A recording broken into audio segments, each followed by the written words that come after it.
come up and say some things to you then.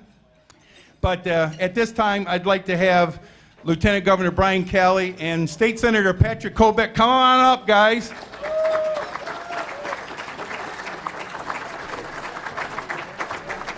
I'm going to make sure you guys don't trip. Too late. These guys have been to Antrim County before, and we greatly appreciate them coming up. And I want to start off by saying that this event tonight started back in January of 2018. My executive board and I said we don't want to do another golf outing like we've been doing for the last 5 years. We decided that we wanted to do this because this is a very, very important election for the state of Michigan. And we truly believed that having a candidate forum like what we're having here tonight. Ma'am, can you ask if they could turn these lights up just a little bit, please? Jason, are we good on the light back there? Okay. And we haven't started yet, right? Good. I appreciate that. But just a little background. All 4 of the Republican governor candidates were notified about this event back in January. I attended Battle Cry, Michigan. How many of you folks may have attended that event? A few of you. Very good. February 2nd and 3rd in Mount Pleasant. I spoke to Carter Bundy, who is the campaign chairman of Attorney General Bill Schuette, and I talked to Dr. Jim Hines personally. And they both conveyed to me that they were, in fact, interested in attending this event, but they'd have to get back to me depending on the polls, depending on who had enough valid signatures to run, and who actually was in the lead at the time that this event took place. Well, publicly, I wanted on the record with the videotape running that I was notified that Attorney General Bill Schuette demanded that our first date. How many of you knew we were actually scheduled to do this on June 28th? Yeah, but we had to move it to tonight because there was a televised debate down in Detroit on WDIV, the NBC affiliate. Given 3 dates, these candidates, along with the Attorney General and Dr. Hines, were given Tuesday the 22nd of June, Wednesday the 27th, or Thursday the 28th. And guess what date Attorney General Bill Schuette demanded that that televised debate be held on? Thursday, June 28th, the date of our event. I had a feeling he was going to do that. And I had Shanty Creek Resort reserved tonight as my plan B. Well, Bill Schuette's in northern Michigan right now. I have a printed invitation over there that if you'd like to see it, please come up and look at it. He mailed one to me and one to my wife, Vicki. $500 a couple in Harbor Springs from Thursday, July 12th, from 5 to 7:30, 56.2 miles from this driveway, north of here. I want to personally thank Lieutenant Governor Brian Calley and State Senator Patrick Colbeck for honoring you folks for being here.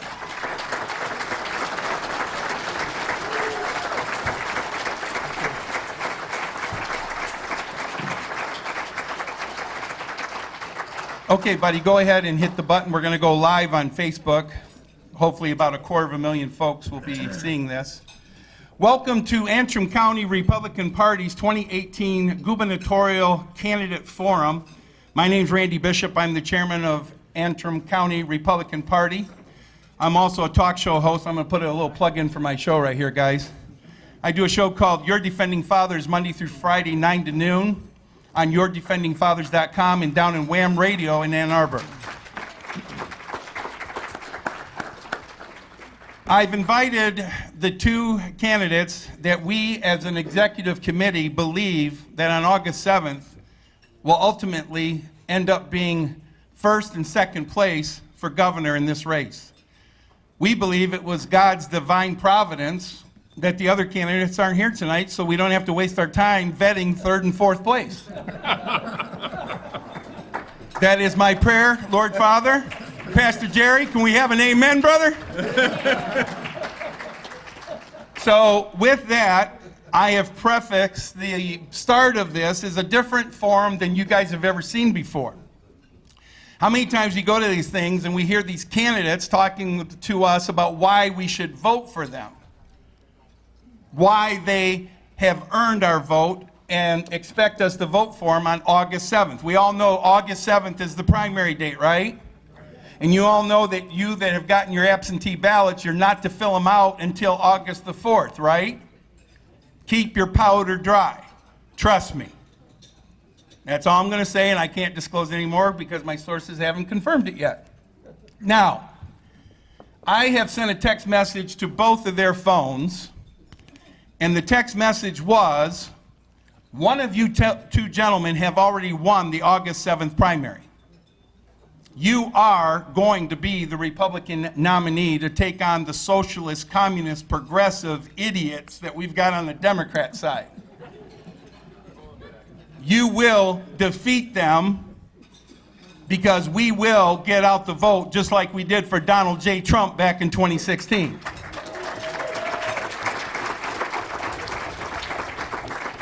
I want to come at this from a different perspective, something that they maybe had to think about a little bit for an opening statement.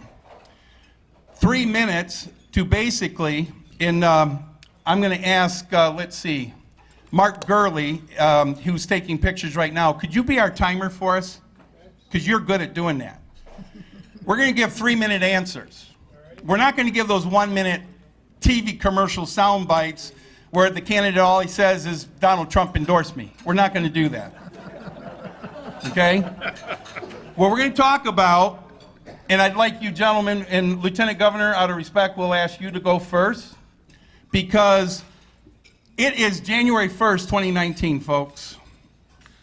We are standing on the steps of the Capitol, looking at one of these two gentlemen being sworn in as the next governor of the state of Michigan. What I want them to do, and there's pads there for you guys to take notes if you need to,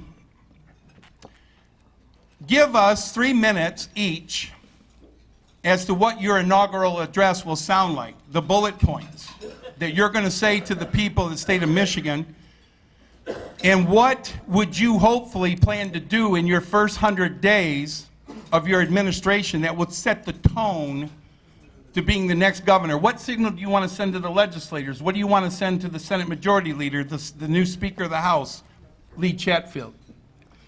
We want to be able to do that. So with that, Mark, go ahead and start with 3 minutes. Do I get to put you on a timer?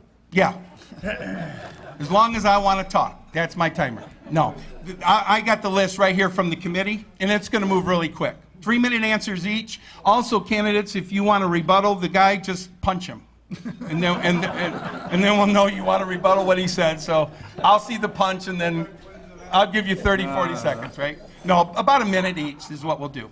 So with that, Mark, start the timer at 3. And Lieutenant Governor, as the next governor of the state of Michigan, let's hear your inaugural speech. Well, first of all, let me just say thank you, everybody, for the invitation to be here, and thank you for taking the time to be involved in at the level that you are. And thanks, Randy, for the great setup. I should take you on the road with me. Also, I mean, here I am where I'm meant to be, to the right of Pat Colbeck. I mean, this is what. But here's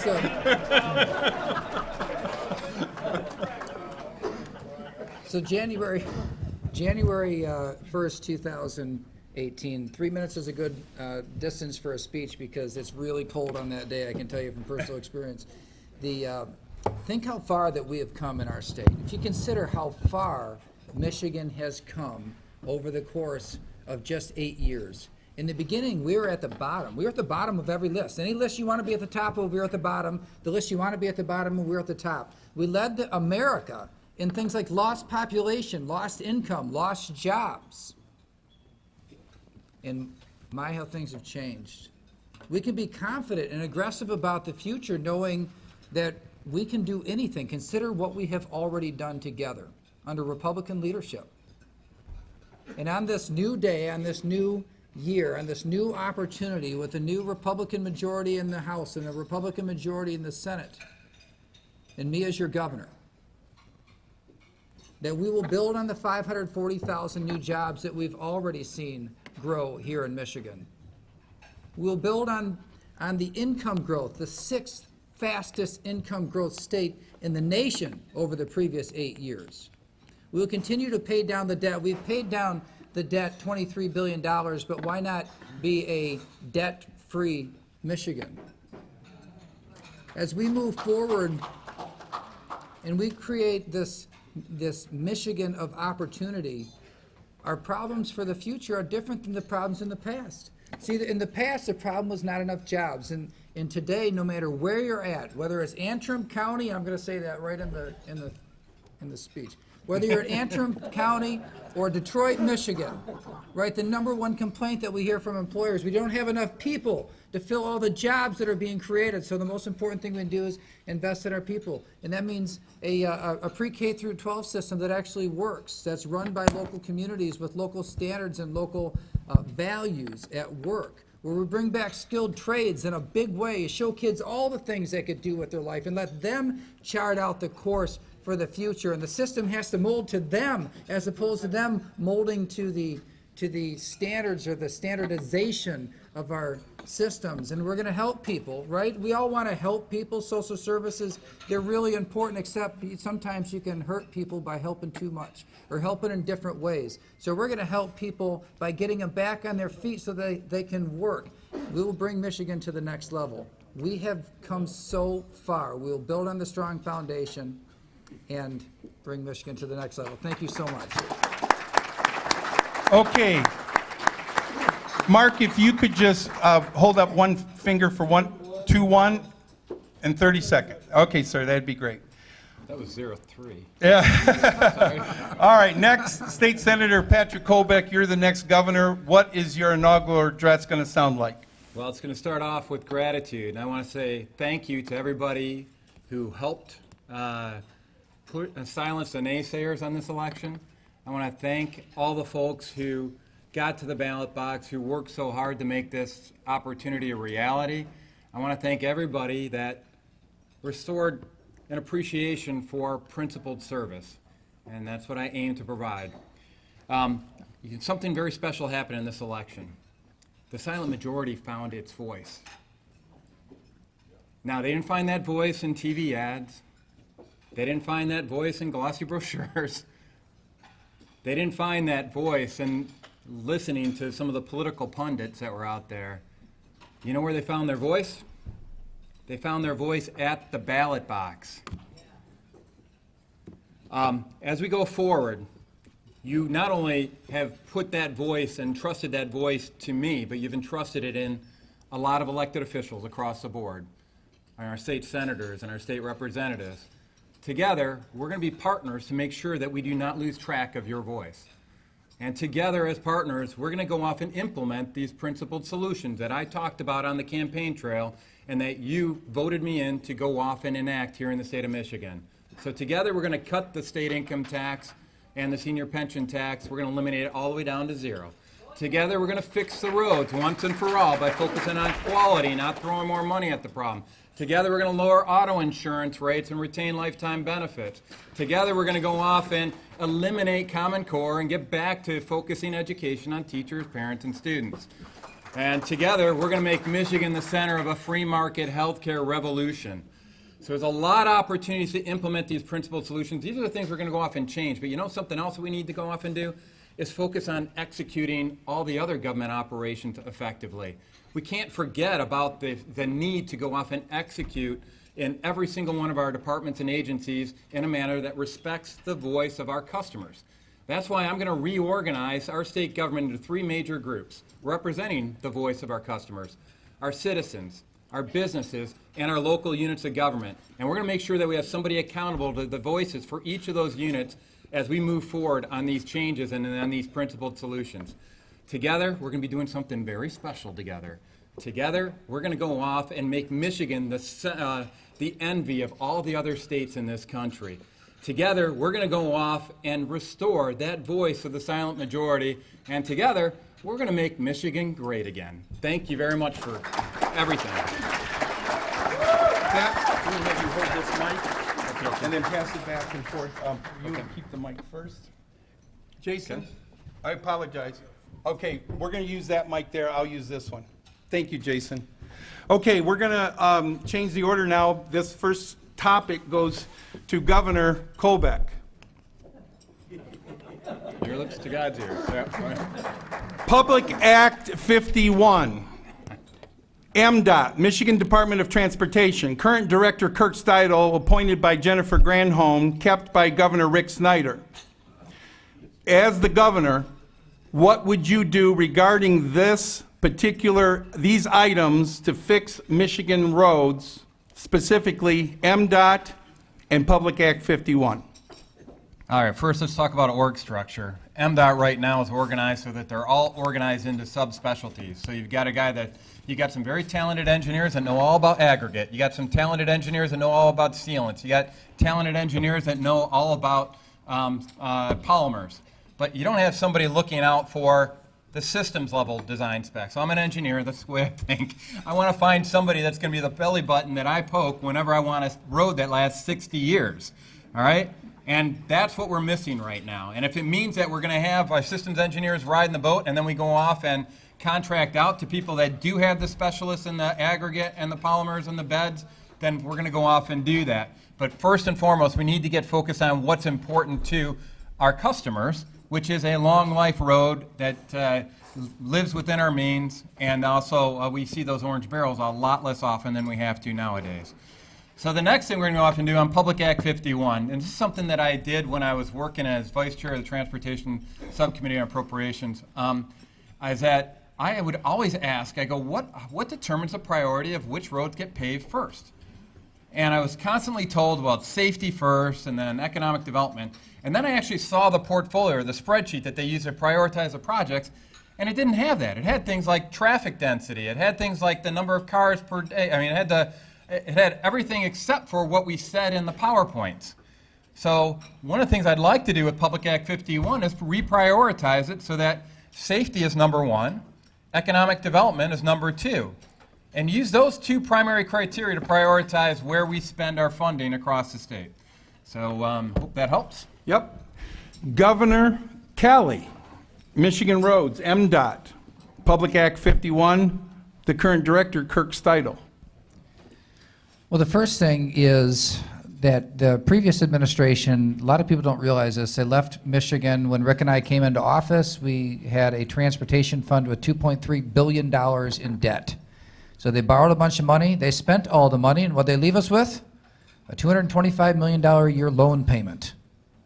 And so the first $225 million a year that you pay in gas taxes makes the loan payment for road projects that happened under the previous administration. We have been faithful and diligent in paying that down by about $1 billion already. Once we finish paying it off, then instead of going to debt service, the gas tax money will go to where it was meant to go in the first place, and that's why it is so dangerous to approach it the way that Gretchen Whitmer is attempting to approach it, which is to borrow a whole bunch of money and get us right back into this cycle that we're in right now.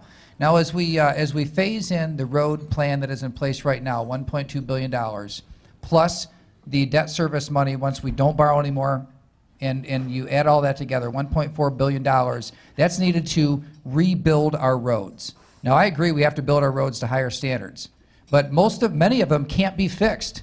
Right, they're 40-year-old roads. You put a patch on an old road, I don't care how good you are at patching, the whole road is crumbling. And so it needs to be replaced in its entirety. So replaced at higher specifications, higher standards. We have a freeze-thaw cycle, and we have a high water table that is very, very difficult to deal with. So we have to have the highest standards anywhere here in our state. And so as we replace the roads, they have to be higher standards, but then also they have to be engineered differently. You put technology in the roads, and you can dramatically reduce the overall cost. 23, for example, when that was replaced, originally it came in as a $400 million project. It was engineered through technology and innovation all the way down to about a $100 million project. And then beyond that, it's innovative management. It's the requirement that everybody who shares the road right away has to coordinate their repair, maintenance, and replacement schedule. Have you ever seen a road get paved and then next year they tear up the road to put in a new sewer line or something, and then they tear it in a year after that to put in a culvert down here, and then they tear it up to put some fiber in over there? It's the idea that that all of these different entities have to coordinate the repair, replacement, and maintenance schedules so that you're sharing the overall cost. It's a concept where if you have your driveway paved when they're paving the road in front of your house and it's a lot cheaper because all the equipment and everything is there already, well, it's like that type of a system, but on a statewide basis, and it could save a substantial amount of money, maybe as much as 15 or 20% in overall cost. You put all of those things together: stronger management, better technology, replacement of roads, and replacement of roads at a higher quality will have a better future for roads, the type of roads that our people deserve. Okay, and appreciate that. Mark, if you could mark a 1-minute rebuttal by Governor Colbeck. He would like 1 minute as a rebuttal. Yeah, technically it's not a rebuttal because I like everything Brian was saying on it. It's more of a supplemental, if you will, and not an appropriate. Duly noted. Because the whole idea of integrated asset management is brilliant. That's exactly what we should be doing. Now, the way to go off and implement that is something that I used to do professionally in my management consultant career, is to implement a project management office that spans all the different agencies. So project management office means you list all the different projects, like those principled solutions we're talking about. You list them all. Same thing for all these road projects, all these infrastructure projects. You get them all into the same environment, and then once you see how they all line up timing-wise, you can go off and move them so that they're actually aligned timing-wise. I'd like to do this across the board, particularly around IT. And there's a lot of information technology in the state of Michigan. If you're a business owner, especially around Treasury, you'll know that there's some issues. And workman's comp, there's some issues with the system. We got to go off and take a more active oversight of those projects, because those ultimately are what's going to change the way we deliver government services here in the state of Michigan. Very good. Brian, do you have any other comment? I'll go ahead and do a supplemental also. Okay, we're only going to do roads for so long, okay? I mean, I know we got to fix the dang roads. God. She drives me nuts. I'm Baptist. I don't swear like I know, Gretchen I don't Whitmer either. does. It drives me crazy when she does it. You know, here's another. You know, technology is changing in so many different areas and so quickly, and in road construction, there's some really cool changes in technology as well. And Michigan really does need to become an early adopter. I mean, we're in a place now where, just as an example, over in Europe, there's this equipment that can go through and vacuum out and carve out and kind of fix seamlessly potholes and do it in a very short period of time at a very large savings, and it's an automated process. These sensors and automation. That's the sort of thing where Michigan, to become an early adopter, we developed so much of this technology in the first place for autonomy. Why not put it to work in one of our chief challenges that we face today in fixing our roads? Very good. Next topic, the Antrim County Debate Committee came up with, and we'll start with Governor Calley. Auto insurance in Michigan, we have the highest rates in the country. We're number one. The second highest rated state in America is Louisiana. They're 25% cheaper, and they have floods and hurricanes. I would like you to address no fault, which got implemented in 1973. We all started paying into the MCCA fund in 1974, the year I got my driver's license, thank you God. And choice in the marketplace. If you would, Governor Calley, talk about Michigan's auto insurance. Well, Randy, I didn't start paying it until 1993. Now I feel really old, okay? Turned 60. Thank you, Brian. This is a huge issue. It is holding our state back. We've made a lot of progress, and this is an area where term after term after term, the exact same approach to reform is taken, and it doesn't make it through the process. They take 6 or 7 or 8 major changes, stack them into one bill, and the bill dies under its own weight, and then everybody gets frustrated, and then they try the exact same thing the next term. I propose something very different. Really, it's quite simple. take out certain pieces that you have widespread agreement on, and really, frankly, bipartisan agreement on as well, and get those passed first. So I would start with the fraud authority, staff it up, and give it teeth. Now, I want to point out something that is truly, truly ironic. I saw a commercial the other day, and in that commercial, Bill Schuette said that Lansing has failed in getting no-fault auto insurance done, and so what we ought to do is a fraud authority. Here's the ironic part. He already has the authority and the mission to go after auto insurance fraud right now, and he's not doing it. So what I'm proposing in terms of a fraud authority and having it in the insurance department is only required because he is not doing his job right now. And so he's out there saying he's going to do it in this commercial, and it's truly, truly ironic. The second thing is transparency. So right now, the rate setting data, all the data that goes into setting rates and all the different aspects of what you pay auto insurance for, we don't have any transparency into that system. Now, you have to have auto insurance to drive, right? This is compulsory that you have it. And so it operates in a way, it's really kind of like a tax. So as long as you're required to have auto insurance to drive, all the things that go into setting the rates that you pay, they need to be transparent. And then we can see the real rate drivers on every single line item in your auto insurance bill. And so that's why I want to start with those two areas. First, the fraud authority. Second, with transparency, so that when we have this debate, we know that the reforms that we're passing are going after the things that are actually causing the rates to rise in the first place. It's really not all that complicated. It just seems that the political process has completely overcomplicated what can be a much simpler question. Okay, reset the clock, Mark. Governor Colbeck, auto insurance, no fault, the MCCA fund, and I forgot, Brian, I apologize if you would want to supplement, $22.6 billion sitting in the fund, and the fact that we have not been able to get it fixed. Governor Colbeck, auto insurance. And another thing about the roads. Get off the roads. You know, see what I deal with on the radio every day?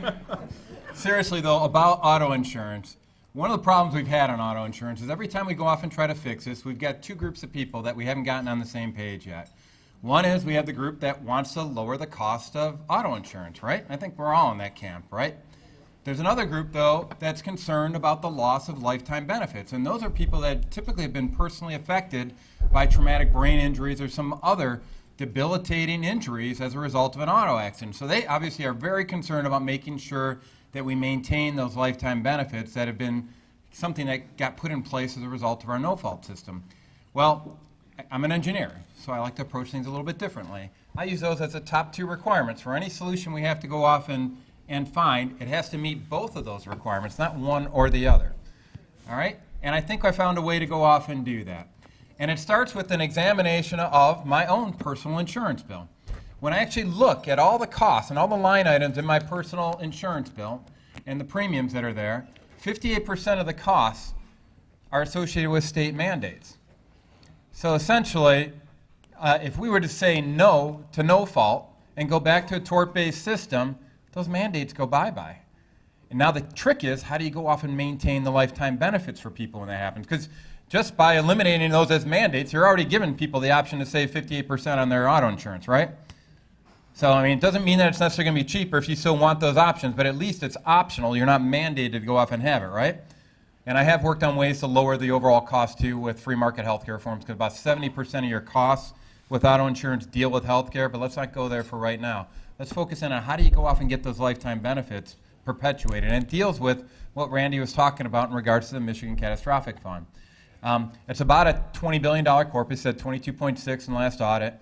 And we take in about $1.2 billion in premium fees on surcharges, about $192 per person on it.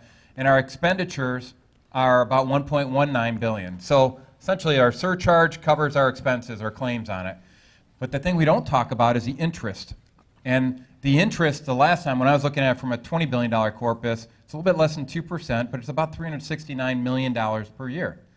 If you can set it up so that you can get people the lifetime benefits that they need within that interest payment of $369, or maybe even higher if you can get a little bit better return than a little over 1%.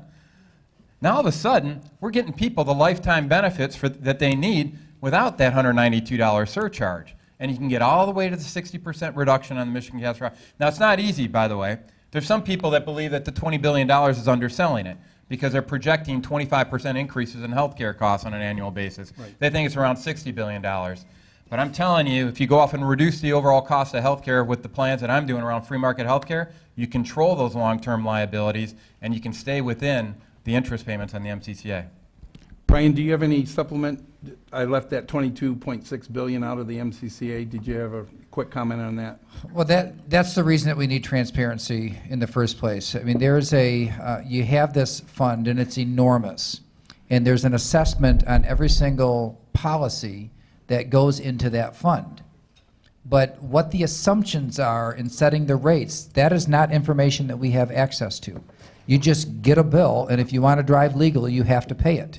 And so subjecting that, both the fund and the rate-setting data and the assumptions that are made to transparency will make an impact. Well, I think, first of all, it'll make an impact on the assessments in the first place, because people behave differently when you watch them. That's just human nature. Right. But it's also... Yep. But it's also going to show us the areas that are really driving the rate changes in the first place, so that we're not guessing, will this reform make the rates go down? Will this one make it go down? We'll know for sure because there'll be transparency both in that fund, but also how the rates for the entire policy are set. Very good. Next topic starts with Governor Patrick Colbeck. Electricity. Michigan has the 14th highest cost of electricity in the nation. We are the highest in the Midwest. Our state legislators in the lame duck in 2016 basically continued the 90% monopoly DTE and Consumers Energy has on our electric market. Where, as governor, would you make changes to lower the costs of doing business and living in Michigan and the cost of doing business in Michigan regarding electricity, 100% choice, smart meters versus analog, and having the utility companies build new power plants like they're doing in Ohio and Indiana, and they got electric costs about a third to a half cheaper than Michigan. Electricity in Michigan. Well, now I know why we need 3 minutes. Yep. All right. Well, first of all, let me just start off by saying I'm for 100% energy choice. The sad fact of the matter is right now 90% of Michigan's market is a regulated utility market. The 10% that actually have choice on the alternative energy supplier market, they can pay 10 to 20% less than the folks who are on the regulated utility market. Furthermore, when you have a virtual monopoly like that, customer service ain't so hot. So if you want to keep an analog meter, what do they tell you? Talk to the hand. You're getting a smart meter whether or not you like it or not. Wouldn't it be nice to have a little bit of consumer choice to push back on them? You know, because those smart meters, I'm telling you, there's a lot of people that are concerned about health reasons, but there's back EMF that can go off and decrease reliability of your appliances that are hooked up to it. There's also issues associated with the billing. When you go from an analog measurement system for your billing rate to a digital one, I can tell you as an engineer, you can play games with the sampling rate. You can play games with the area under the curve, and people have been complaining about higher than usual billing rates associated with it because they're calculating things differently. And I actually went out to the University of Michigan. I've seen a whole bunch of PhD candidates, and they were sponsored by Consumers and DTE, and all they were doing is trying to find new algorithms on how to charge back to the customers for their rates. And it was benefiting the utilities. I'm going to ask you, I'm going to leave you with a little question. Something's wrong in our energy market. Why does a virtual monopoly have to go off and buy a stadium or buy a theater to go off and advertise? Why do they need to go off and provide commercials on TV? Are they hurting for business? They can't get more from their monopoly? No, they're doing it because they don't want anybody talking about some of the special cushy provisions that they have in place already. Do you know they could sell 0 kilowatt hours and still make 10.3% return on equity for every capital investment that they put in place? That's something that's a problem. And it's about time that we got this market back into a free market system where they actually remembered that they actually have consumers that they have to win over. And that's why I'm 100% for energy choice. Plus, if you're into renewables, go find an energy source that is renewable, right? You have the choice, not the state going off and mandating a certain level. You, as a consumer, if you want to buy a Prius, buy a Prius. If you want to buy a Hummer, buy a Hummer, right? But make it so that you get the opportunity to go off and pick the energy source that you prefer.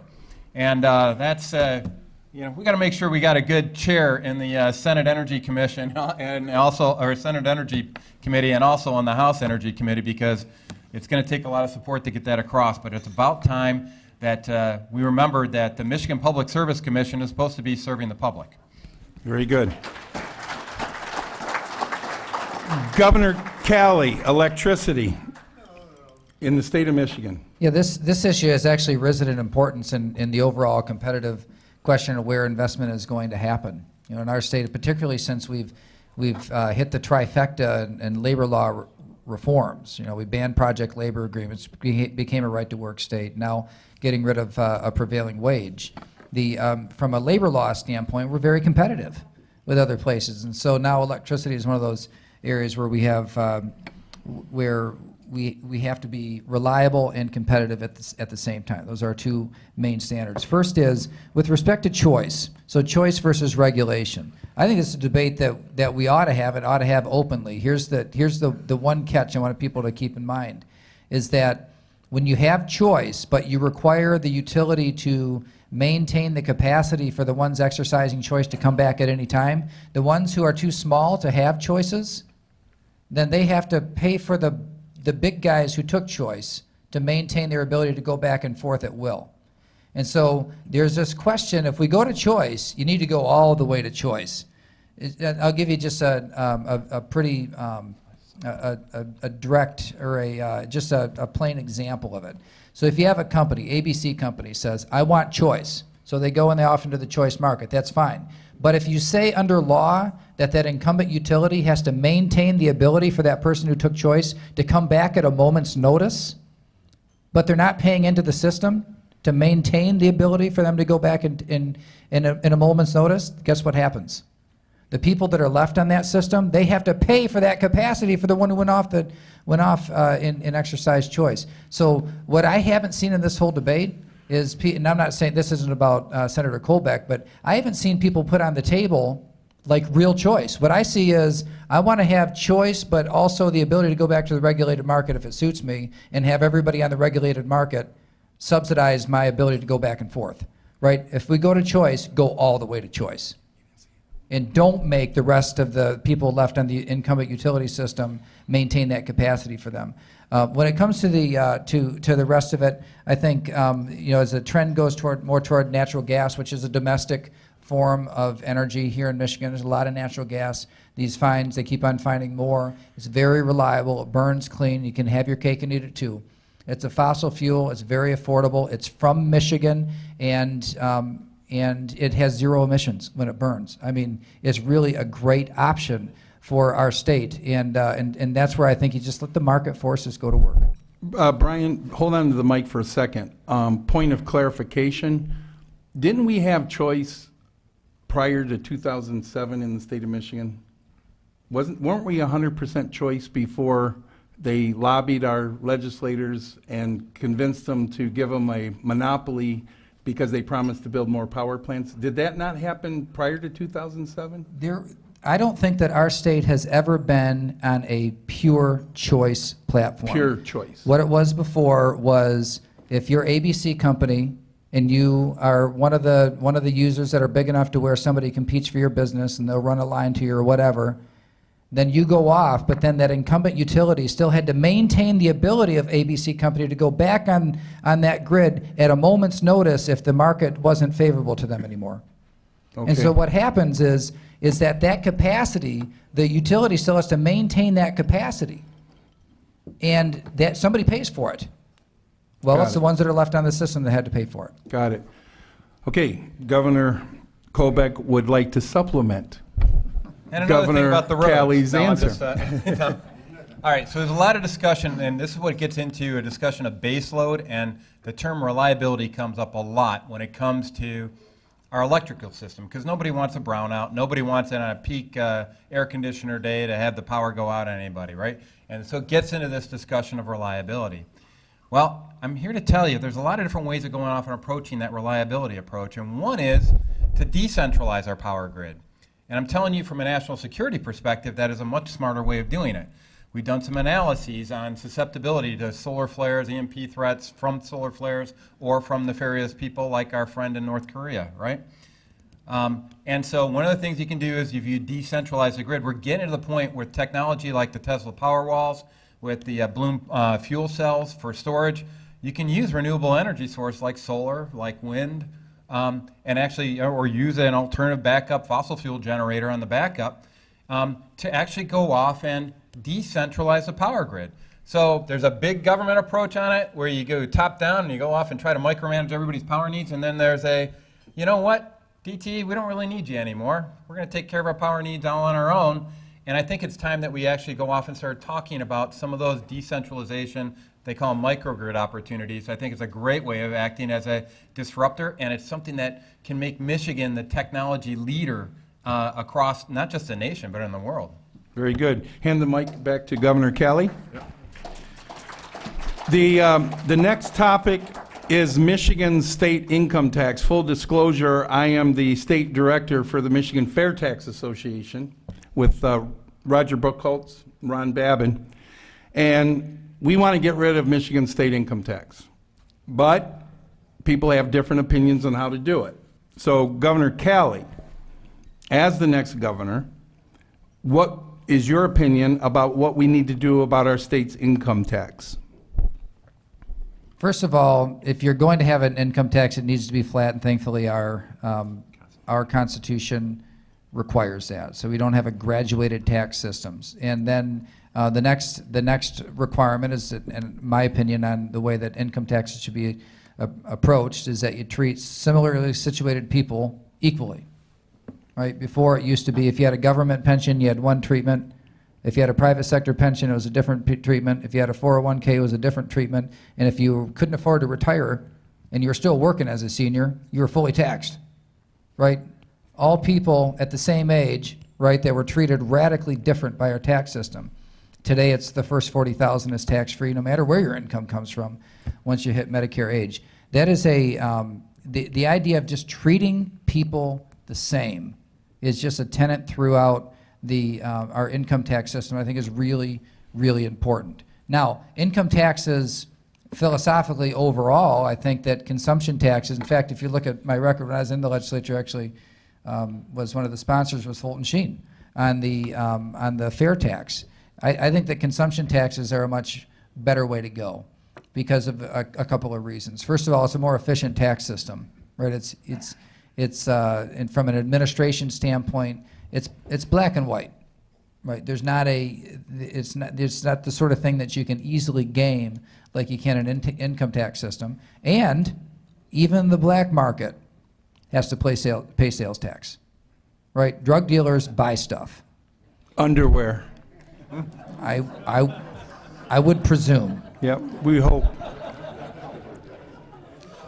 Yep. So it's the idea of having a system that is much more broad-based and allows you to lower your overall the overall cost of compliance goes down, and also the overall rate is lower because it's just spread more efficiently and much harder to game. Absolutely. Governor, go ahead, folks. Governor Colbeck, state income tax. Other states don't have it. We got to compete. What's your plan?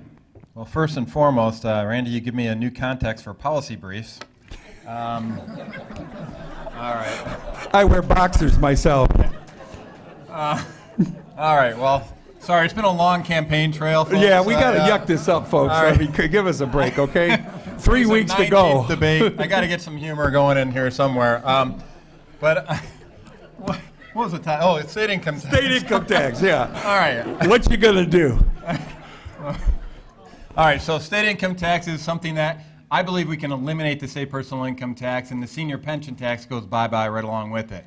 So the whole issue of fairness goes away because Now you got the 401k folks being taxed at the same rate as the pension folks, which is 0. All right, and they were a hard sell. I've sat down with the folks from Michigan Fair Tax Association. I sat down with Roger and Ron, and I also sat down with Randy. And they've always been convinced that you need to have a replacement tax. If you want to go off and eliminate the income tax, you got to have a replacement tax. That's the conventional wisdom. Yep. Well, I have a button in my pocket that says I have a spreadsheet, and I'm not afraid to use it. And I walked them through how I think we can do it without increasing any other tax. All right, it's about a $9.7 billion gap. And by the way, I'm not proposing inserting one bill that says take Michigan income tax and take it to 0. All right, that's not what I'm proposing to do. What I am proposing to do is outline a series of expense reduction milestones, and as soon as you reach those milestones, you ratchet down the income tax. When you reach the next milestone, you ratchet down the income tax until you can get it down within striking distance of 0. And you say, guys, let's get rid of this thing altogether. All right, this is a huge opportunity. It's a different mindset for government in Lansing, and frankly, it would be nice if they thought about that in DC sometime too. Remember, that used to start out as a 1% income tax, I think, at the federal government. I think we're a little bit north of that now. So I just want to highlight, this is something that is tangible to go off and do. A lot of people immediately when you suggest it, they say it's impossible. Well, they said passing right to work was impossible, and I kind of took the bull by the horns and led that effort in the Michigan Senate. All right? They told me it was impossible for me to get elected into the state Senate because I had 0 political experience, and I decided to go right for the Senate out of the gate, and I was going against 4 former state reps. Well, that wasn't impossible either. And a lot of people think it's impossible for people to live and breathe up in space. Well, I designed systems that actually help them do that. So I'm tired of the impossibles, all right? And it's time that we started swinging for the fences and painting bold colors, not pale pastels. And if you want to get people coming back to Michigan, go off and start competing with the policies of Texas, Tennessee, and Florida, which has 0% income tax and 7% sales tax. Michigan, we don't have to worry about immigration in the state. We're going to be calling back our friends and family that we shipped out under Granholm, and they're going to be coming back here because it's affordable to live here again. Very good. Brian, you want to supplement your answer on state income tax? And well, I do want to point, there's a lot of people involved in the process of the labor law trifecta, and in terms of right to work. I can tell you, though, that from where it started to where it ended, without me being placed where I was, the conservative voice in this administration, we would not be a right to work state today. Amen. And there's a with respect to ratcheting back taxes, whether it's income taxes or sales taxes or business taxes or whatever, we started with business tax reform, where we really did do a very large 2 rounds of major business tax reform, because we wanted to create a better environment for job growth. We figured the number 1 thing people needed was jobs, and we'd lost hundreds of thousands of jobs in our state, and we made ourselves much more competitive. I just want to point out, though, as we talk about this, we don't lose the context of the $40 billion in debt we still have. Right? We have now reduced our debt by $23 billion. There's still $40 billion left. And one of the things that I'm desperately clinging to as a Republican right now is this notion of debt reduction. Not deficit reduction, like I favor that too, but deficit reduction is not enough. Debt reduction. We owe it to the next generation. We owe it to our kids. We owe it to our grandkids. And here in Michigan, we are showing that it is possible for us to cut taxes and make the smart investments that we need to make, but also reduce the debt. And I look forward to Michigan being a debt-free Michigan. Very good. Real quick supplemental. We got to get to the next topic. All right. Thank you very much. Well, back when I started up in the Senate, one of the analyses that I asked, we were talking about additional revenue for things like roads and a bunch of other stuff. I asked Senate Fiscal to do analysis. What would happen to our revenue if our unemployment went from 11%, which it was at the time, down to 5%? And it talked about adding billions of dollars, it was well over $2 billion of revenue into the state government. So the way to go off and address, I believe, to address things like debt servicing is to grow our economy and maintain fiscal restraint. That's why I proposed eliminating the state personal income tax. It forces you to start thinking a little bit differently in matter of fiscal restraint. You can still grow revenue. You still got other revenue mechanisms that are out there, But guess what? Now we're fostering economic development. We're fostering that economic growth. We're getting people back to work. It's another way of addressing the additional revenue, and that's why I'm so gung-ho on this elimination of state personal income tax. I think it helps out with economic development that covers all these debt servicing requirements. Very good. Next topic. And Patrick Colbeck, this will be to you first. I'm President Trump. I'm appointing pro-life justices to the Supreme Court. I promised the American people, especially the evangelicals, that we wanted Roe v. Wade overturned. It was wrongly decided. It was a legal opinion. We never created laws in the states to match it. We are appointing Supreme Court justices. I'm on his Twitter feed. He said, President Trump, my phone beeped off, and it said abortion will go back to the states. Yep. Now, Thomas is going to retire because he's comfortable with Trump's appointments. Ginsburg's going to throw in the towel. He's going to get 4, maybe 5. Question to you, sir, as the next governor of the state of Michigan, when that happens or they nibble away at it, what are you going to advocate? What are you going to push our state legislators to do that you'd be willing to sign regarding abortions in Michigan? All right, well, first of all, you said you're President Trump, so I want to go up there and slap you across the head and say, why the heck did you endorse Bill Schuette?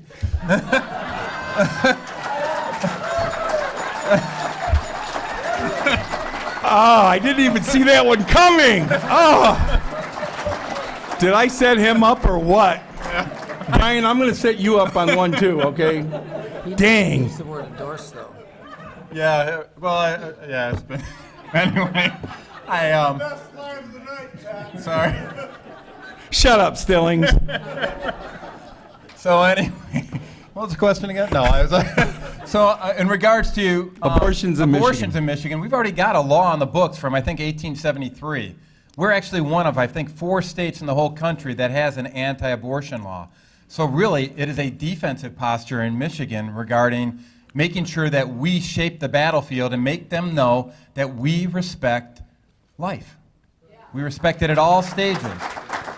And so really, the governor's role becomes a little bit different in this case. It's not about pushing specific policies that are out there, although I do want to get my Choose Life license plate signed into law. I'm very anxious to get that signed into law, and that's outside of this context. That'll get the money to Pregnancy Resource Center as well as suicide prevention programs.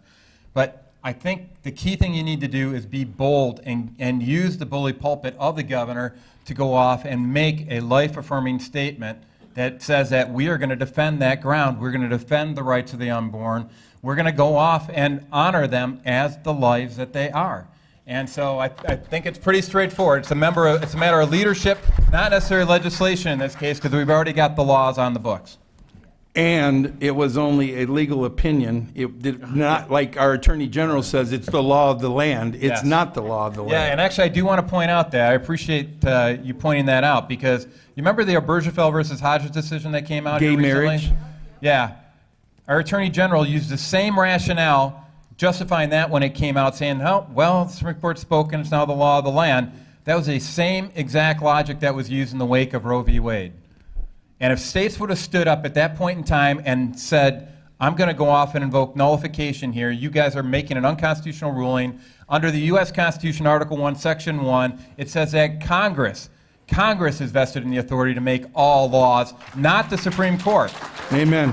We should be fighting back and making sure that they start playing position. We have countless bills that we do at the legislature that take court opinions and we say, okay, this is a good opinion, let's make it into law. We never did that with Roe v. Wade, right? And so I think it's about time you have somebody being a spokesperson and actually pulling out the Constitution and saying, guys, here's what it says, you're not in there. Yep.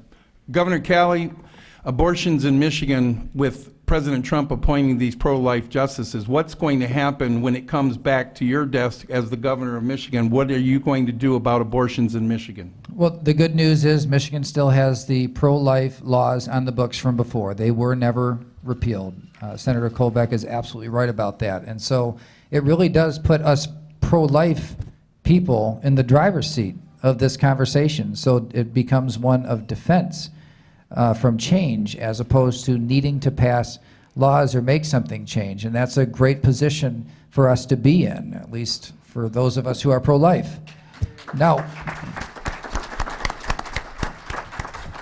and so defense of Michigan's pro-life stance, our historical stance, is really important. I want to try and make advocates out of everybody in this room, though, about everything that happens after the birth. I want you to imagine being a mother who received a diagnosis of some sort in utero, right? Maybe it's Down syndrome. And then they look out at a world and ask the question, is this a world that has a place for my baby?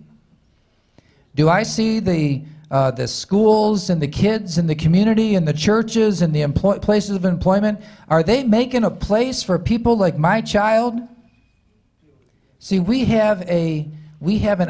pro-life people, I believe that we have an obligation to be pro-life the whole time.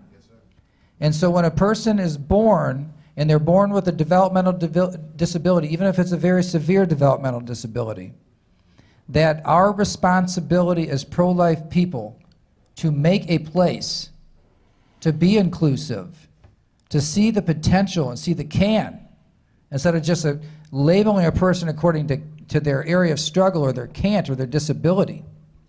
Could you imagine a person with a disability? That's the first thing that other people usually know about them. Everybody in this room, you have strengths and you have weaknesses.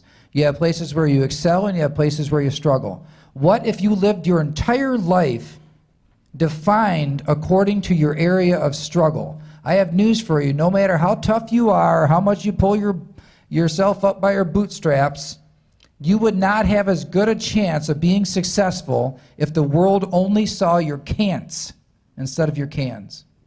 And so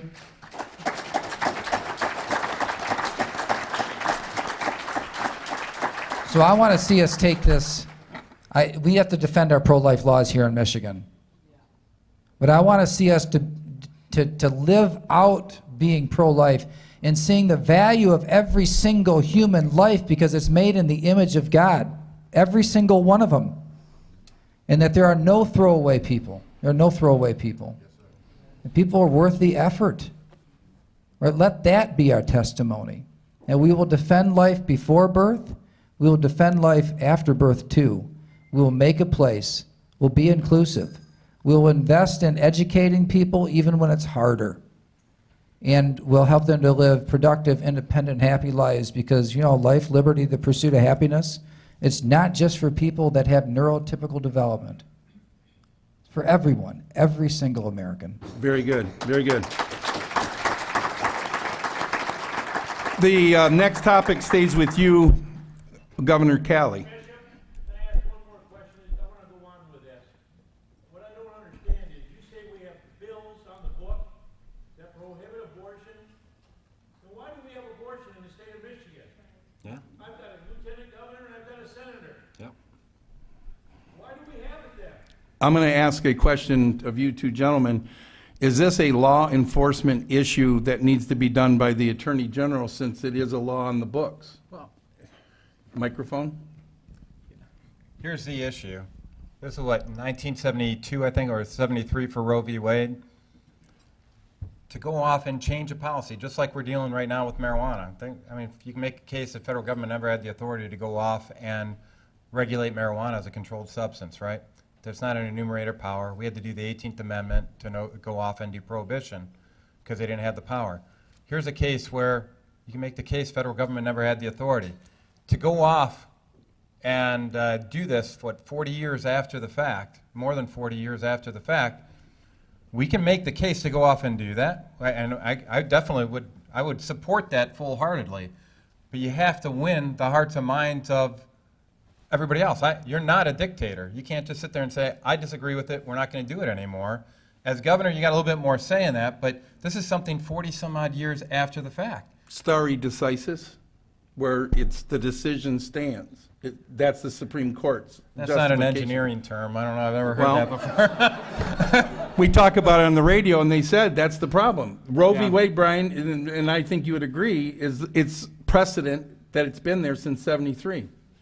I'm going to move on to the next topic, but real quick, Brian. Yeah, I mean, that's the thing is that we, you know, sometimes maybe us Republicans who actually respect the process and how it works, maybe that does put us at a bit of a disadvantage, right? When the rest of the other side can make up rules as they go and make up processes as they go, and they don't think that they don't like this, they just reinterpret things or whatever, and that's not the right way to do it.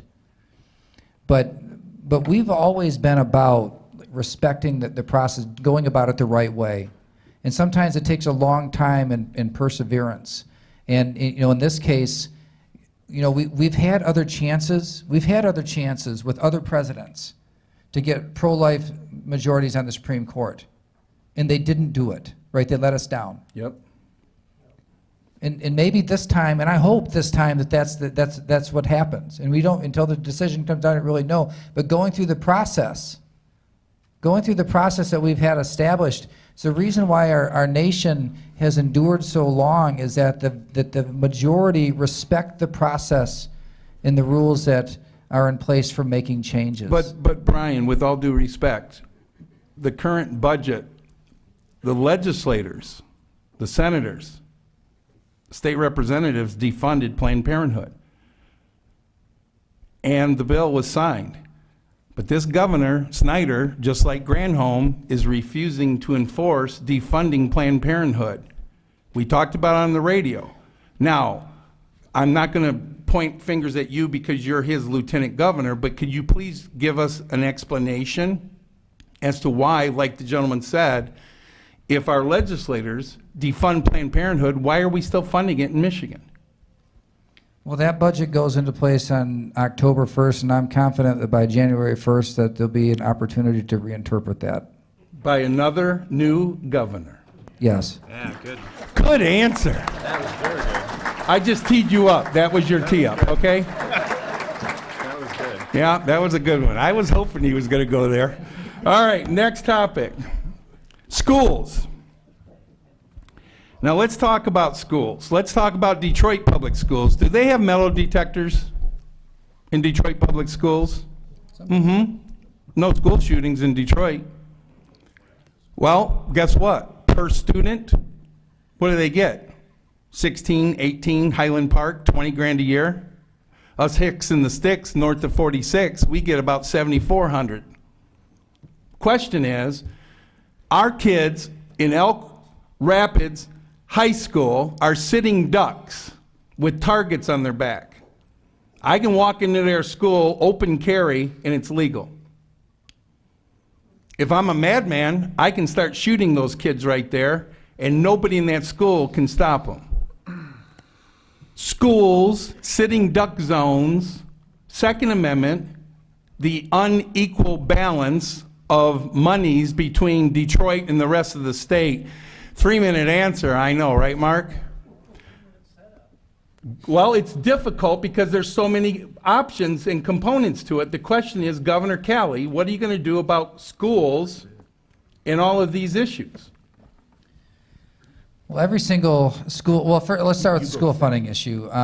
Over the course of the last 8 years, we have implemented a policy to close the gap between the highest and lowest funded school districts. Now, Proposal A closed 90% of the gap, believe it or not. That's how big it was before. The differential you see today is 90% better than it was before Proposal A.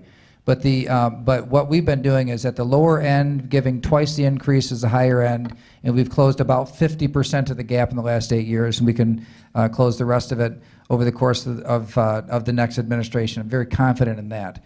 When it comes to security, though, every single community they have their own values and what they want for security in their areas.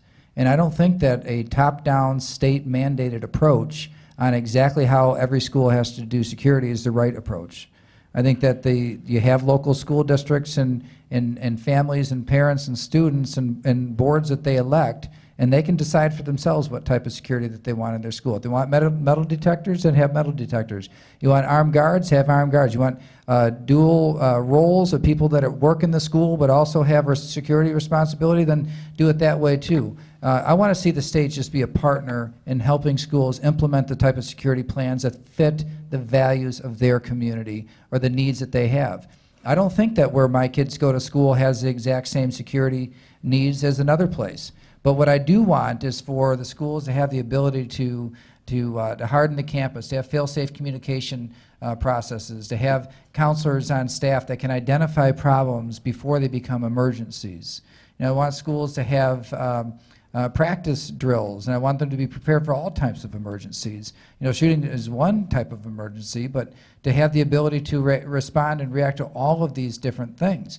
But different communities have different values, and different communities have different needs. And so the idea of just having the state play a role of supporting a school and a community reach the type of security that they want to have, I think is a much better approach than trying to have one kind of state umbrella that says, here's how it's going to be in every single school. Very good. Governor Colbeck, schools. All right, let's start with the school safety first. Back in 2014, as the chair of the state police budget, I initiated a $4 million school safety grant program. Now, this was before the latest Parkland shootings and what happened in Maryland and some other areas. So this is kind of getting a little bit ahead of the curve. We're trying to get ahead of it. There were some school shootings before that prompted this, but we want to make sure we had the ability to go off and do some school hardening. Well, that's the policy that they've kind of put on steroids in this last budget, and essentially they bumped it up to about $29 million, I think it is, or around in that ballpark. And so there are ways to go off and harden the schools, whether it's via metal detectors or whether or not it's via the innovative approach that I've seen one of my teachers take, which is take a 3/4 inch drill, put a hole in the floor, and then bought a 10-inch piece of rebar to go off and close up the door. Whatever the approach is that they think is most appropriate, let them go off and do that and harden the schools. But ultimately, that's not going to keep our kids safe. What's the best way to keep our kids safe is by eliminating this horrible policy called gun-free zone. And 98.7% of the mass shootings occur in gun-free zones, and it's illustrated by the two examples that I just alluded to. In Parkland, we had a gun-free zone. The school safety officer, Coach Heiss, used himself as a human shield to protect 4 kids and died in the process. In Maryland, we had a school resource officer where he was allowed to carry a gun. There was no mass shooting there. Now, Parkland's being played ad nauseum in the media still to this day. Maryland maybe had a 24-hour news cycle and was dead. We got to recognize that there are people using these incidents in the same spirit that Rahm Emanuel does. Don't let a good crisis go to waste. And they're trying to take away our gun rights, and we can't let them do that. Now, in regards to the funding, I have a program called the Enhanced Michigan Education Savings Program. Essentially, it takes a very successful program we have right now called the Michigan Education Savings Program. It's a 529 program, gets federal tax advantages.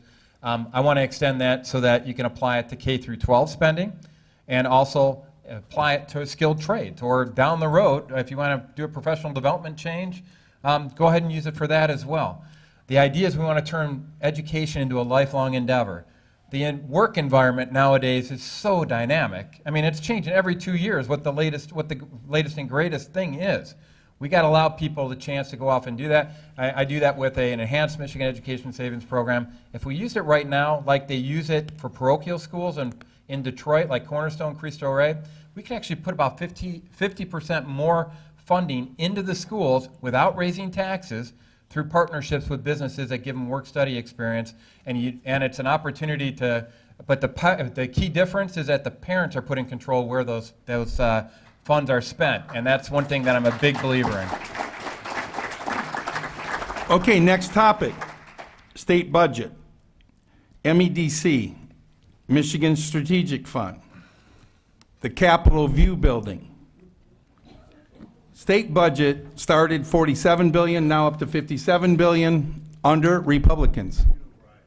Question is, as the next governor, what are you going to do about Michigan's state budget? And this starts off with Governor Colbeck. I think MEDC has 4 letters in it, right? Yep. All right. So. Yep. I've been a big believer. You know, Article 1, Section 1 of the Michigan Constitution means that all of our policies are meant for the equal benefit of all of our citizens. right? When MEDC and Michigan Strategic Fund at their core are designed to go off and pick winners and losers. They set up programs that give tax advantages or abatements to certain companies or grants or loans and not to other companies. And you can think about the fairness of that when you're a ball bearing manufacturer and then you've been out there in business for 30, 40 years, and then right across the street, another ball bearing manufacturer opens up and they get a special incentive from the Michigan Economic Development Corporation. Is that fair? No. No. And so we need to stop that practice. That's why I pursue broad-based economic development reforms. We eliminate the MEDC and MSF. Now, I want somebody to answer the phones if somebody wants to set up shop here in Michigan, so don't get me wrong. I want to do that. But the days of these tax abatements and programs that are centrally managed at the state, it has to go. And that's, by the way, $1 billion towards eliminating the state personal income tax comes from MEDC and the Michigan Strategic Fund. So there's a huge opportunity. But what do you replace it with for jobs and economic growth? You replace it with a broad-based economic development plan that lowers the cost of government, that lowers the cost of health care, that lowers the cost of electricity. Those are all broad-based. They affect every single business across the state. And guess who else it affects? Families, right? We kind of forget about them sometimes, right? So we keep taking money out of your wallets and use it to go off and paint or pad the wallets of businesses that if we actually just sat there and made Michigan a destination state for low hassle, low taxes, low cost of doing business on it, that is so powerful. Why do so many businesses incorporate in Delaware? Because it's low cost, low hassle. I want Michigan's Pure Michigan label to now be extended to the point where it's a great place to do business because we are a no-hassle state. We are the lowest cost of doing business. We got great students graduating from our schools. That is a much simpler value proposition than going off and having to hire people to justify all your tax credits to the state of Michigan every single year because you added a certain type of jobs or a certain number of jobs in a specific locale. Let's make it simple. Let's make it Pure Michigan. Let's pursue broad-based economic development.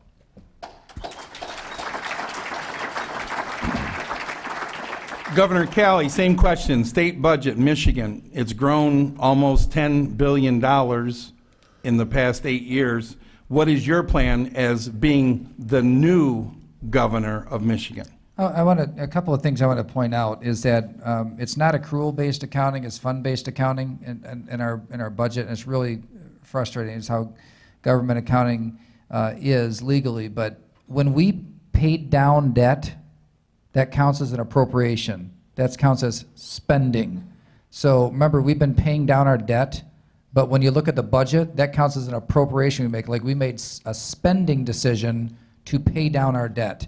When we put money in the rainy day fund, it'd be up for $1 billion. That counts as an appropriation. We didn't actually spend it, we just put it in the savings account. But it was an appropriation to an account. So it was like spending. In other areas too, but it's not really spending, right? So that's one thing to keep in mind. The other is that our Constitution very directly puts certain money into certain places. So like the sales tax, the majority of it goes to school aid fund. In sales taxes, the economy has been a lot stronger. Sales taxes are way up.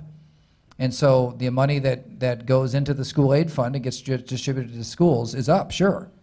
That's how the Constitution, when sales taxes go up, school funding goes up. If sales taxes go down, school funding goes down, unless you take from the general fund to make it up the difference. And so there's so I just want to make the point that there are revenue streams that go up and down, and those revenue streams are dictated, they go where the Constitution says they go, or at least a lot of them do. So just kind of an overall budget lesson in Michigan's budget, where I think sometimes it's a bit overstated in terms of the growth numbers.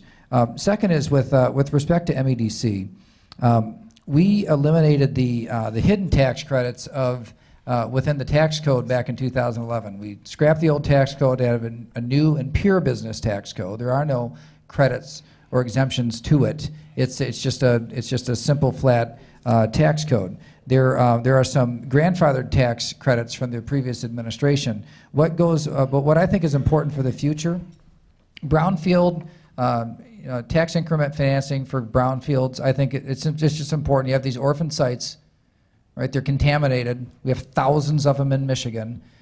Just nobody's ever going to do anything with them.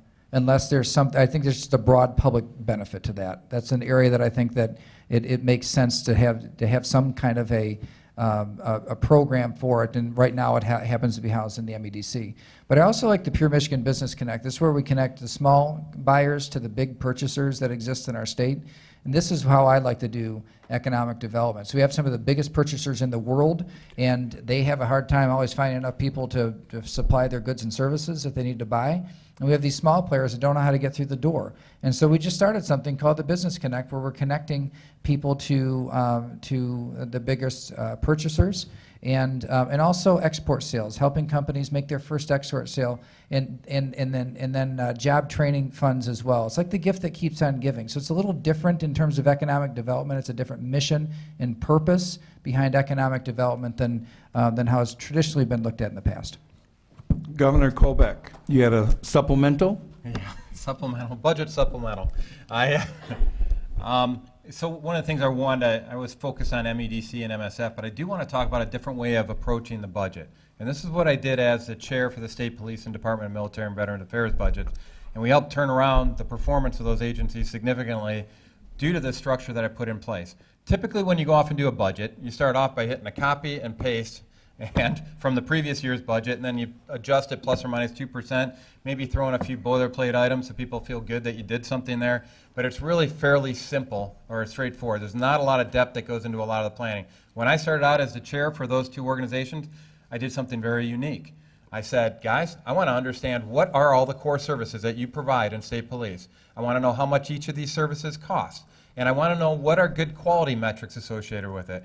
Now, usually we only talk about that once a year during budget time, but I said, and also I want to talk to you about this quarterly. I want to talk about it every quarter. And so when I went back to it, we ended up changing the performance at DMVA from one of the worst veteran service organizations in the whole country to number 2 in the nation with that approach. And I want to do that with all 16 state agencies. Very good. Mark, what time do we have? It's 8:22? Okay, we got 8 minutes. Randy, and if I could point Go out ahead, just Brian. real quickly, when it comes to the veterans' homes, we had to clean out a lot of problems when it came to the staffing and how they were run. And just through the recent audit that they went, I think 234 different points it got, and our veterans' homes in Michigan got perfect scores. Yep. Perfect scores. Yep. Okay, we're going to get the last topic in, and then we're going to go to the closing statements that actually is part of the ballot, the election. The last one, and start off with Governor Calley, talking about the budget. Healthy Michigan, HB 4714. Mike Shirkey, state representative, was on our show that week with Frank Foster, and he said, Randy, I don't have to read the bill, I wrote it. And when there was provisions in there that when Washington money dried up, it would become null and void.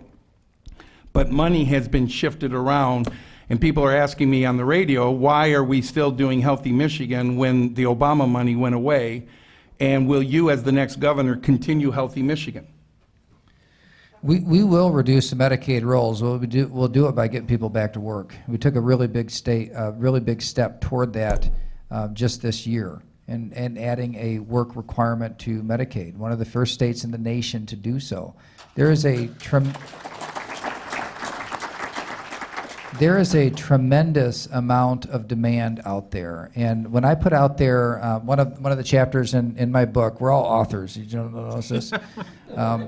Anyway, one of the chapters in my book is about social service reform, and when you have 110,000 open jobs like we do in Michigan right now, when we have a generation retiring and a whole bunch of growth on top of it, and we project maybe a little more than 800,000 jobs demanded to be filled in Michigan over the course of the next 6 years, just the next 6 years. We know that there is opportunity all over the place.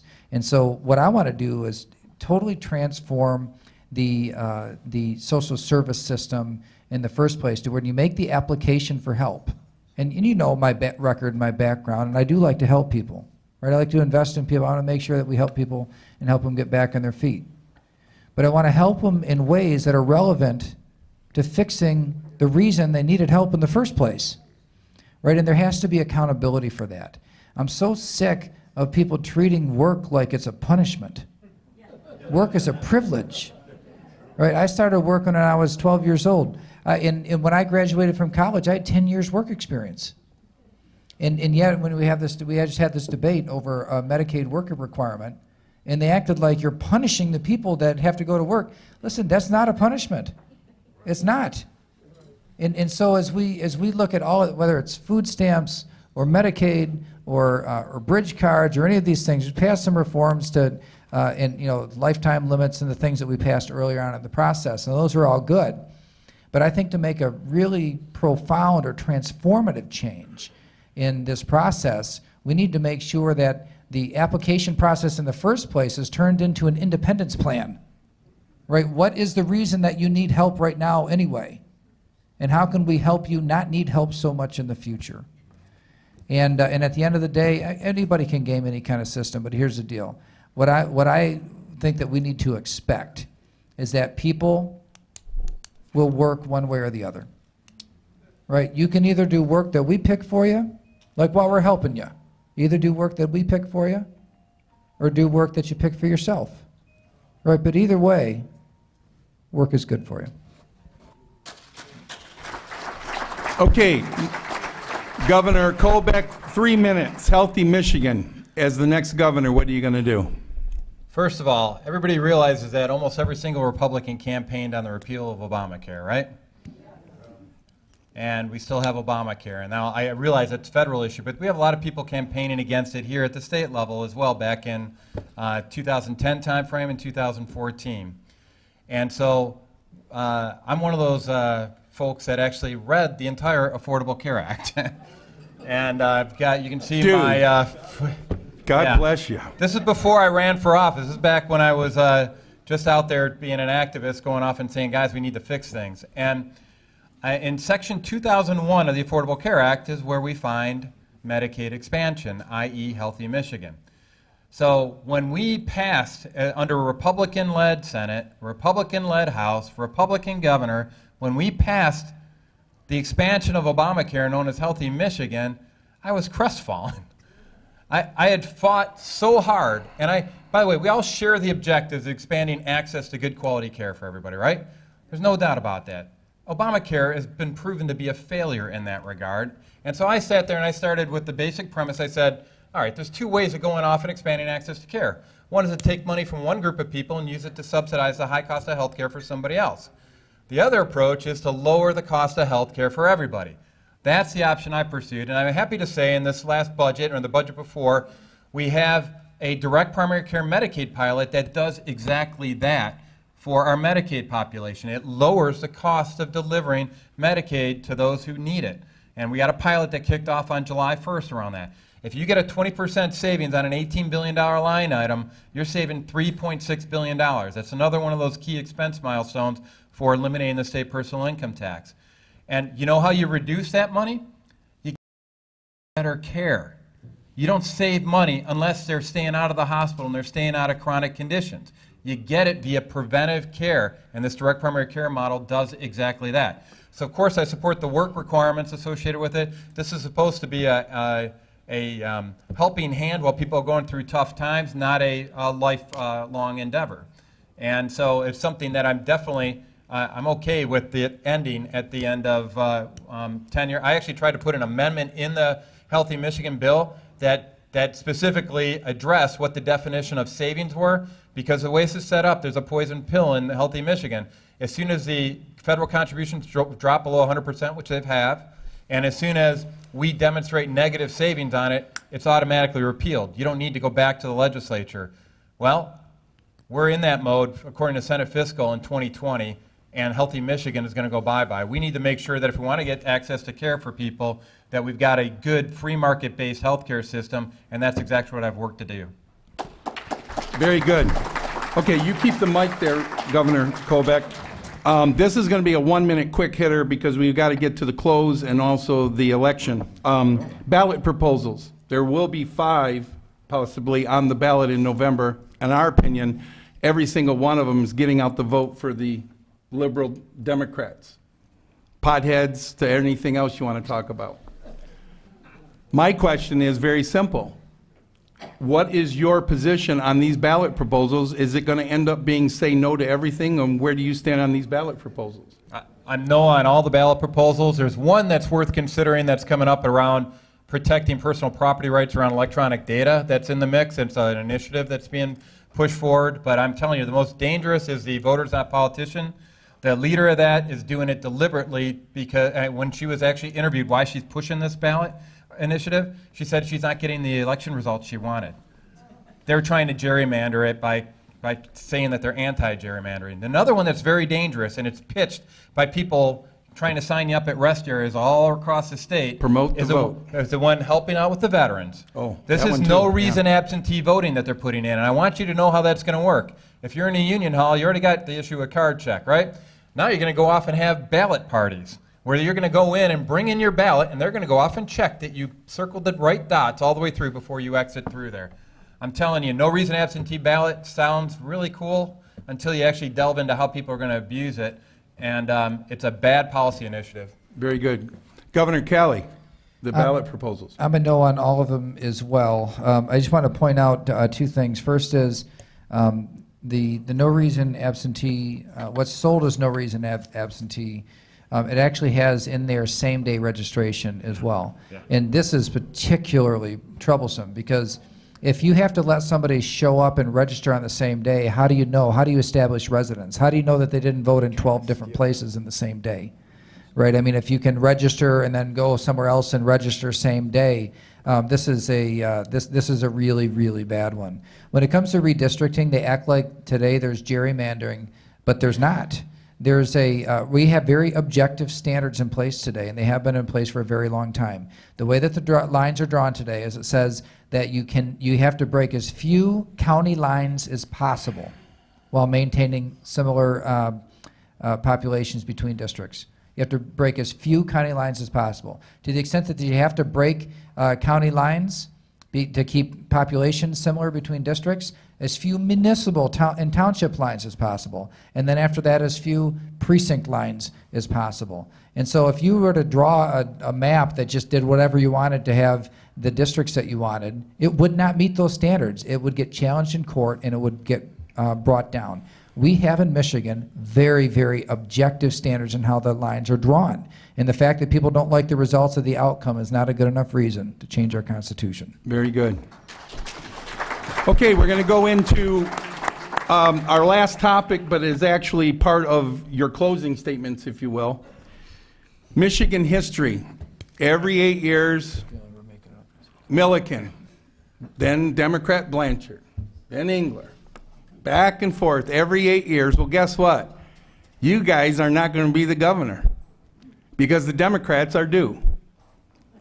If you are the nominee, what are you going to do to make sure that we get a Republican governor, not like what our history says we're due for as a Democrat? What are you going to do to help us as the top of the ticket to beat Debbie Stabenow? 3 minutes, Governor Calley. Well, I'm going to go ahead and avoid being under FBI investigation for one thing. Oops. Did I just tee him up again? Go, Brian, go. You know, everybody wants to, what I found though is everybody wants to decide elections ahead of time. Right? That happens all the time here. And we've seen it in this case. In time after time in Michigan, but on both sides of the aisle, by the way. All the pundits, they're wrong. The one that they say is going to win is not the one who wins. Right? Because in Michigan, we have people that think for themselves. And thank God that's the case. Now, if you go back and you look at all those different election cycles, it's pretty amazing that we've had economic downturns at the changes of administrations. It's lined up remarkably close. You know, between Milliken to Blanchard, we were in an economic downturn, and then Blanchard to Engler, things were pretty soft, and from Engler to Granholm, things were heading downward, and definitely we were in the trenches and at the bottom from Granholm to Snyder. We are not going to be in a recession this time. Right, Republican leadership and balanced budgets and tax reform and paying down the debt and labor law reforms and job growth and income growth and inbound migration to college graduates. We're now 3 years in a row, #1, and inbound migration to college graduates in the Midwest 3 years in a row. I mean, it's pretty amazing the difference that we've had here, and that's been under Republican leadership. So I don't buy for a second that the environment is bad for us. All right, we have all the reason in the world, the best argument to make for why we should continue going in this direction of Republican leadership in our state. Now, when it comes to what I bring to the table, right, it's a real and substantive plan. You know, and I see the people that the pundits say are the chosen ones, like there's some kind of coronation or something, right? They talk in bullet points, right, in platitudes. But when it comes to moving our state forward, and education reform, and bringing back skilled trades, and social service reform, and defeating the opioid addiction epidemic, and fixing the roads, right? These are things that require actual substantive plans, right? Realness, authenticity, sincerity. And that's what I bring to the table, and that's what people in Michigan want. That's what people in Michigan deserve. There's one thing about Michiganders, right? We're just real. And this bullet point, talking point, spewing political gibberish, right, that used to be the way in the past, that doesn't cut it here. And so I'm really excited about where we go from here. I'm excited about having an opportunity to not just build a strong state in 4 or an 8 year increment, but to have a solid 16-year period of strong Republican leadership where our values bring our state to the next level. I'm Brian Calley. I'm honored to be here. I'm honored to have your support.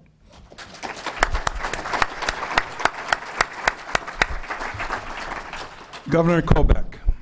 Well, first and foremost, if we're going to win that general election, we got to paint in bold colors, not pale pastels. All right? We all know who said that, right? If we offer up a politics as usual candidate that the press is trying to give us right now, we're going to lose. I'm going to tell you that right now. Especially somebody with their own wing dedicated to a certain shadiness campaign dedicated to them at Progress Michigan headquarters out in Lansing. We can't afford that.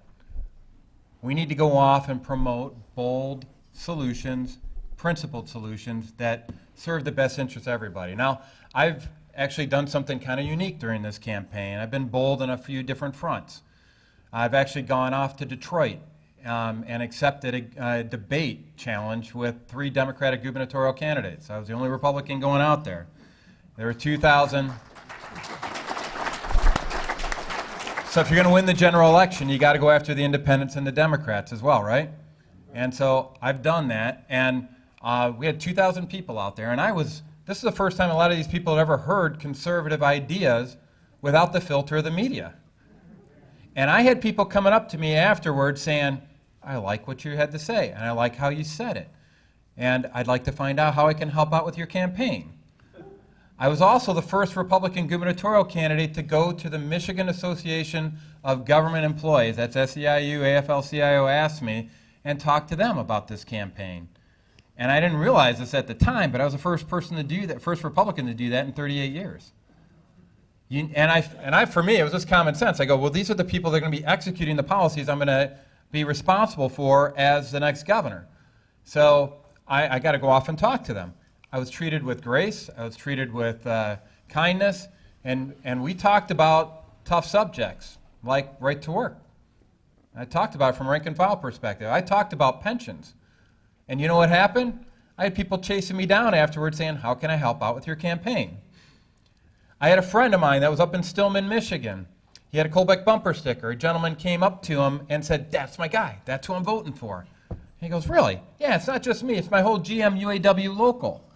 Oh, really? Yeah, they told us to vote for Hillary in the last election. We all voted for Trump. They told us to vote for Gretchen this time. We're voting for Colbeck.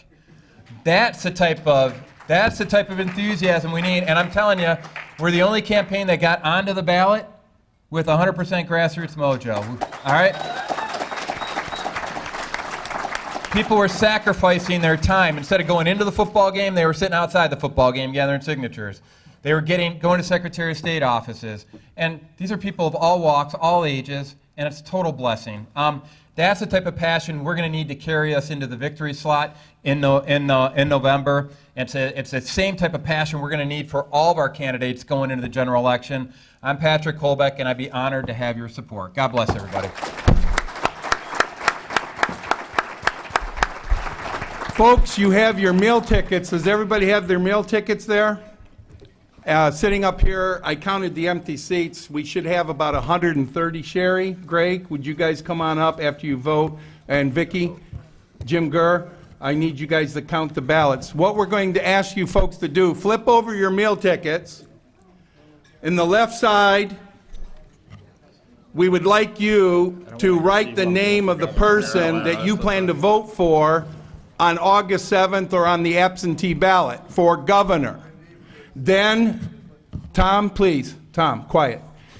Slash, draw a slash line, and then without them being here, James or Penciler, the two candidates for the U.S. Senate nomination to run against Debbie Stabenow.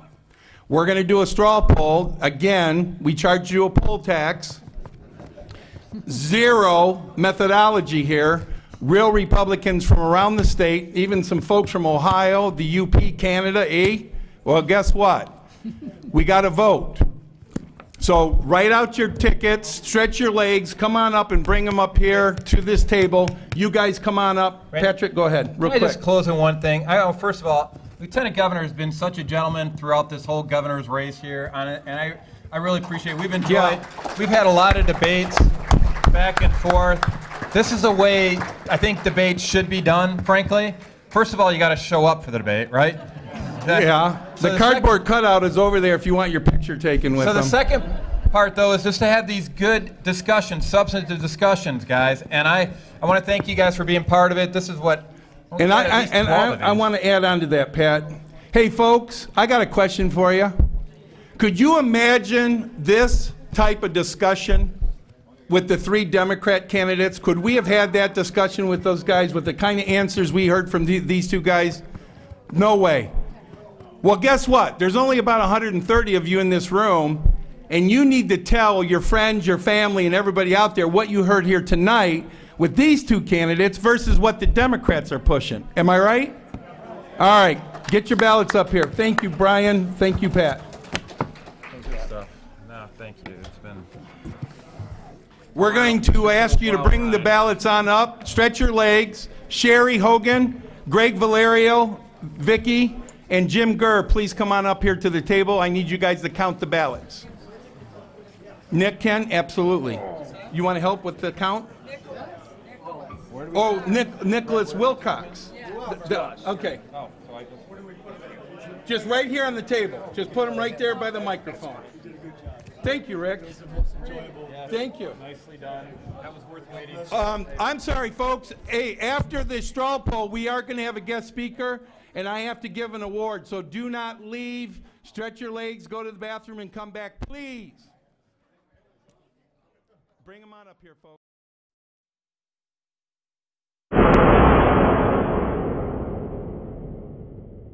Fascinating.